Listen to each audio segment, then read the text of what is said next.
کہ جھوٹ کسے کہتے ہیں. جھوٹ کی تعریف نہیں کی تھی میں نے, سے ایک مزاق بیان کیا تھا کہ صبح اسکول کے اٹھتے اور صبح جب بچوں کو مائیں اٹھاتی ہیں تو اس میں جھوٹ استعمال زیادہ ہوتا ہے. میں نے مثال دی تھی, بس اب بچے کو 6:30 بج رہے ہیں, ہم اسے کہتے ہیں 7 بجے اٹھو 7 بجے اٹھو, جبکہ 7 نہیں بج رہے ہوتے. یہ جھوٹ ہے. تو اس کا حل بھی میں نے بتا دیا. اس کا حل یہ کہ تفصیل سے بات پہلے گفتگو میں آ گئے, زیادہ دوبارہ صرف ہلکا سا ریپیٹ کر رہا ہوں کہ اس میں یہ بتا دیا کہ آپ اس کا حل کیا ہے کہ آپ اس سے کہیں کہ جلدی اٹھو 7 بجنے والے ہیں, جلدی اٹھو 7 بجنے والے ہیں, 7 تو بجنے والے ہیں. تو اس کا حل بتا دیا میں نے آپ کو. جو پریکٹیکل جو مسٹیک ہو رہی تھی وہ بھی میں نے بتا دی, اس کا حل تھا وہ بھی میں نے آپ کو بیان کر دیا کہ آپ اس طرح بات کریں کہ جھوٹ بھی شمار نہ ہو, کیونکہ اہل علم میں اس کو جھوٹ شمار کیا ہے.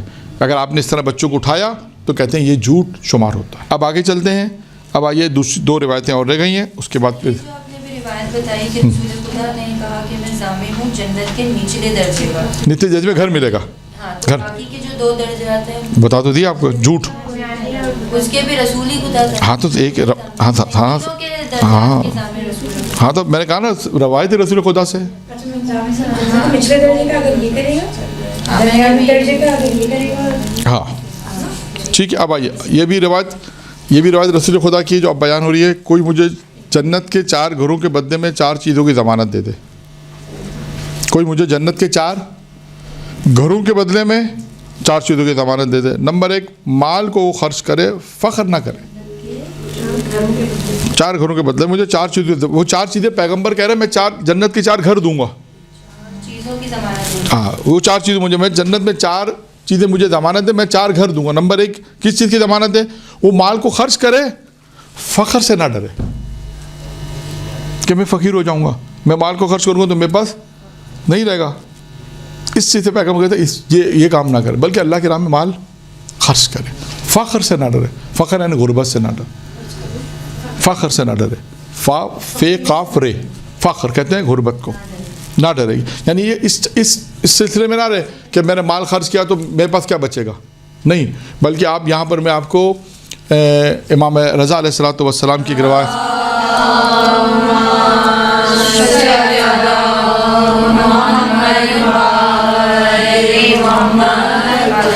جس میں امام رضا علیہ السلام نے ارشاد فرمایا کہ اگر تم اللہ کی کم روزی پہ راضی ہو جاؤ تو اللہ کیا کرے گا؟ اور دیں گے ہم کو. اللہ کی تم کم روزی پہ راضی ہو جاؤ, وہ تمہارے کم عمل پہ راضی ہے. ہاں یہ روایت امام رضا علیہ السلام. جیسے آپ نے بولا ہے کہ لوگوں کو, لیکن آج کل تو گینگ بن گئی ہے فقیروں کی کہ نہیں, وہ آپ کے اوپر تحقیق ہے, آپ کے اوپر ہے کہ جو ایسا نہیں ہے. معاشرے کے اندر بہت سے افراد اس وقت بھی ایسے ہیں کہ جو مالی مشکلات کا شکار ہیں. بس وہ تو ہیں, بس جہاں پر پتہ ہے وہاں پہ انسان کرے, جہاں پہ نہیں معلوم وہاں پہ انسان احتیاط کرے گا. جہاں پر انسان یہ جانتا ہے کہ میں نے یہ بھی عرض کر دوں, یہاں پر بات آئی ہے تو یہ بھی بیان کروں کہ مالی خرچ کے اندر انسان اس طرح کام کرے جیسا ائمہ کی سیرت میں آیا ہے کہ اس طرح خرچ کرے کہ دوسروں کو پتہ نہ چلے. آپ اس طرح لوگوں کی مدد کریں کہ دوسروں کو پتہ نہ چلے. مالی مدد کرے جو کر سکتا ہے. دیکھیں امکانات کے اوپر ہے. ایک آدمی کہتا ہے میرے پاس نہیں ہے تو وہ نہیں کر سکتا. کچھ لوگ ہیں جیسے مال خمس ہے, سادات ہیں, سادات کی مدد کر سکتے ہیں. جو مجتہد تقلید کرتا ہے اس کا فتویٰ معلوم کرے, اور سید اگر کوئی رشتہ دار, کوئی دوست, احباب جہاں سادات ہیں ان کی مدد کرے. اور اسی طرح سیم امام ہے. مثال دے رہا ہوں میں آپ کو کہ ایک بات سمجھانے کے, صدقہ ہے, سیم امام ہے, یہ جو انسان اس سے انسان دوسروں کی مدد کرے. یا اس کے علاوہ ڈونیشن ہے. بھائی بہت ماشاء اللہ پیسے ہیں, اللہ تعالیٰ نے صاحب استعداد ہیں, ڈونیشن بھی لوگ دیتے ہیں. پیسے ہیں ڈونیشن بھی دیتے ہیں, اس سے لوگوں کی مدد کرے. تو یہ تمام چیزیں ہیں کہ انسان یہ مال کو خرچ کرے, مال کو جمع نہ کرے. پیغمبر فرماتے ہیں اس ڈر سے یہ مت ڈر رکھے کہ میں فخر سے نہ ڈرے, یعنی میں فقیر ہو جاؤں گا. مال کو خرچ کرے, فخر سے نہ ڈرے. ایک پھر اس کے بعد پیغمبر نے فرمایا پوری دنیا میں سلام کو عام کرے, سلام کو عام کرے. پھر فرمایا یہ چیز بھی ریپیٹ ہو رہی ہے جو پہلا ہی کہ خود ستائش, اپنی تعریف کو چھوڑ دے, خواہ تم حق پری کی نہ ہو. وہی تیسرا وہی ہے پوری دنیا میں سلام کو عام کرے, یعنی سلام کو رائج کرے. یعنی ایک سنت ہے سلام کرنے کو رائج کرے. سلام کیونکہ سنت ہے. انسان بات ہوگا کیونکہ یہاں پہ امام حسن علیہ الصلوۃ والسلام کی روایت ہے, درود پڑھے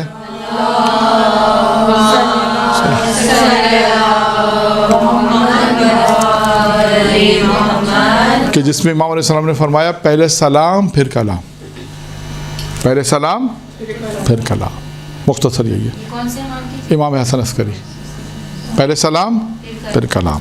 اسی سلام کرنے کا حکم صرف مسلمانوں کے لیے ہے؟ ہاں، آپ مسلمانوں کو سلام کریں، وہ آپ کو سلام کریں گے، ان پہ سلام کرنا مستحب ہے، جواب دینا واجب ہے.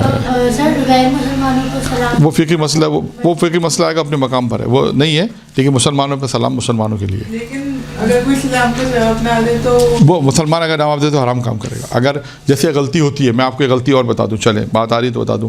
آپ نے کہا السلام علیکم، اللہم صلی علی محمد علیہ وسلم، سلام کا جواب دینا واجب ہے. درود پڑھنا یہاں واجب نہیں ہے. کئی لوگوں ہم نے دیکھا معاشرے میں، ہم سلام کرتے ہیں کہتے ہیں اللہم صلی اللہ، یہاں سلام کا جواب دینا واجب ہے. نہیں، وہ الگ بحث ہے، وہ الگ بحث ہے، وہ الگ. آپ سلام کہیں اس کا جواب دینا واجب ہے، یہ یاد رکھیں بس.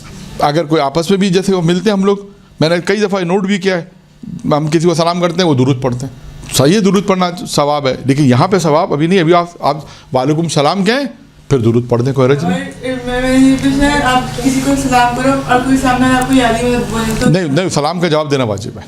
یالی مدد الگ، سلام کا طریقہ یہ بھی تو ہو گیا ہے.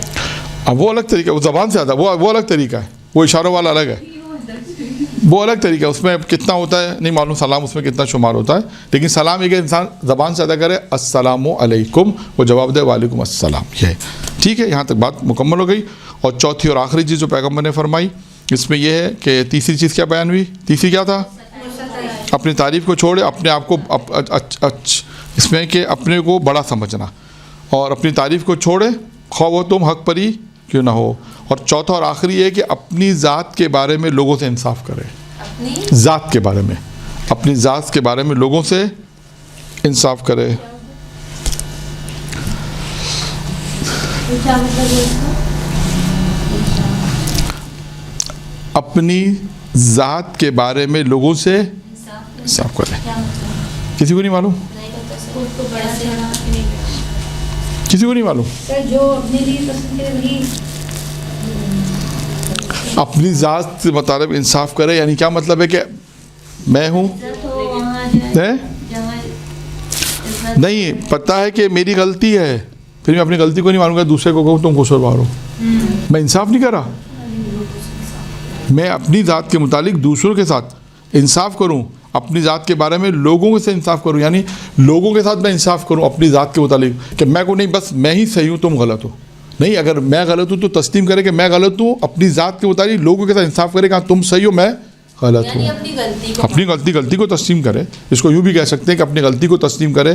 بعض اوقات لوگ ہوتے ہیں کہ نہیں بس ہم مثال کے طور پہ ہم ہیں تو ہم ہیں، اپنی ذات کے مطابق لوگوں سے ساتھ انصاف کرے. اگر لوگوں کی غلطی ہے تو اس کی ٹھیک ہے، ان سے کہ اگر لوگ اگر صحیح ہیں اور میں غلط ہوں تو میں کہے کہ ہاں میری غلطی ہے، میں ایکسکیوز کرتا ہوں، میری غلطی ہے، آپ حق پر ہیں، میں آپ کے ساتھ ہوں، مجھ نے غلط بات کہی، میں معذرت چاہتا ہوں. یہ جو بھی ہے، انسان اپنی ذات کے متعلق لوگوں کے ساتھ انصاف کرے. لوگوں کے ساتھ یہ نہیں ہوتا، آپ دیکھیے گا، آپ اگر کبھی کبھی ایسا ہوتا ہے لوگ کہتے ہیں بس ہم ہی حق پر ہیں، جبکہ سارا محلہ کہے، سارا گھر کے آپ حق پر نہیں ہیں، وہ بات نہیں مانتا. مثال کے طور پر وہ کہ نہیں بس میں حق پر ہوں اور میں جو کہہ رہا ہوں وہی صحیح ہے. گھمنڈی ٹائپ جو ہوتے ہیں. ہاں بس یہ ہو سکتا ہے.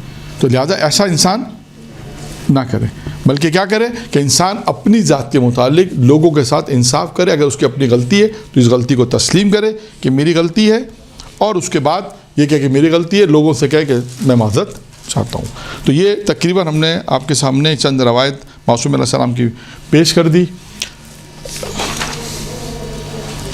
اور اس کے ساتھ ہی یہ والا چیپٹر تو ہم نے کلوز کر دیا. چلیں ایک روایت اور ہے، وہ بھی میں آپ کو بیان کر دیتا ہوں. یہ روایت ہے، یہ بھی اس کا تعلق بھی جنت سے تعلق رکھتی ہے یہ روایت، اور یہ روایت ہے حضرت امام محمد باقر علیہ الصلوۃ والسلام.